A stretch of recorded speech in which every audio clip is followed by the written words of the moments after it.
ছাত্রীকে প্রাইভেট পড়ানো শেষে চলে আসার সময় বললাম, তোমার সাথে আমার কিছু কথা ছিল, কিছুদিন ধরেই বলতে চাচ্ছি, কিন্তু কিভাবে যে বলি।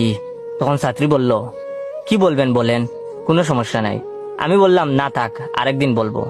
এরপর থেকে ছাত্রী প্রতিদিন পড়ানো শেষ হলে চলে আসার সময় জিজ্ঞেস করত, স্যার আপনি না আমাকে কি যেন বলতে চেয়েছিলেন, আজকে বলেন।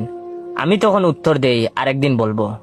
পঞ্চম দিনের মাথায় ছাত্রী জানালো, স্যার কালকে দুপুর বেলা পড়তে পারবো না, আমরা বেড়াতে যাব, ওখান থেকে সন্ধ্যার সময় আসবো, সন্ধ্যার পর পড়বো। পরদিন সন্ধ্যার সময় ওদের বাসায় গেলাম, গিয়ে তো আমি অবাক, বাসা পুরো খালি, বাসায় ছাত্রী ছাড়া কেউ নেই। আরো অবাক হয়ে লক্ষ্য করলাম, ছাত্রী সারা বছর সেলোয়ার কামিজ পরে, সে আজকে সুন্দর করে সেজে গুজে শাড়ি পরেছে, একেবারে কোরা সাজ দিয়েছে। এমনিতেই তো মেয়েটা অনেক সুন্দর, সাজার কারণে আজকে তো আরো বেশি সুন্দর লাগছে। আমি জিজ্ঞেস করলাম, তোমার পরিবারের লোকজন কই? তাদেরকে